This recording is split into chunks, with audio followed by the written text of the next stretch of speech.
என் எலும்புகள் எல்லாம் கலந்து போயின. என் இதயம் எழும்புகோல் ஆயிற்று.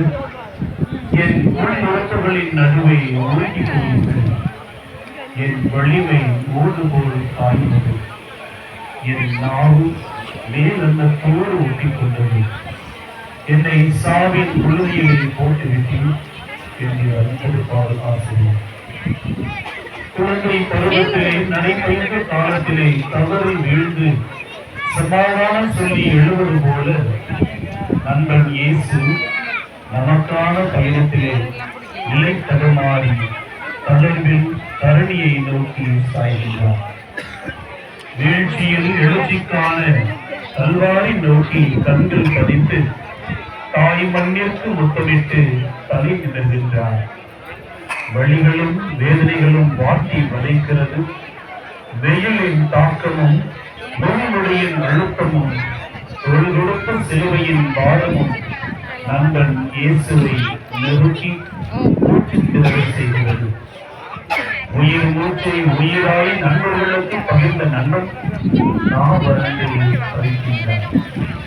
தலைமகன் தரணியில் விழும்போது தாய்மணி படும் வேதனையை நம்மால் வரையறுக்க முடியுமா?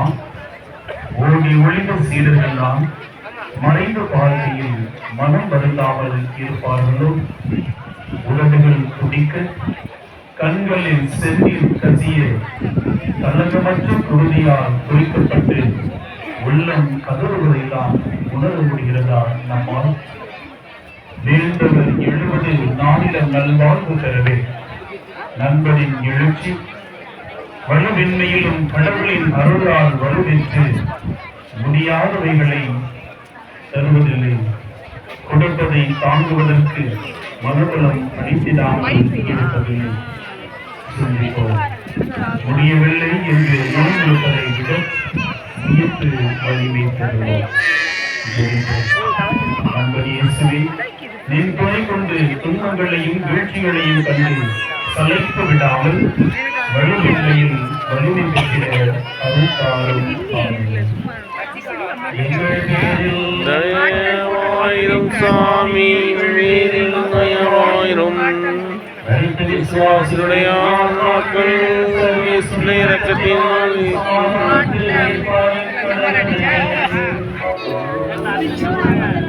கொஞ்சம் கஷ்டம் போட்டு அது முடிச்சு நாங்கள் வந்து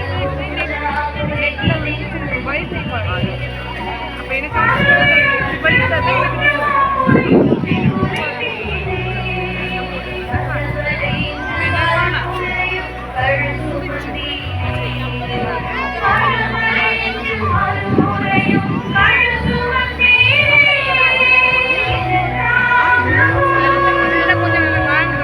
எனக்கு எனக்காகவோ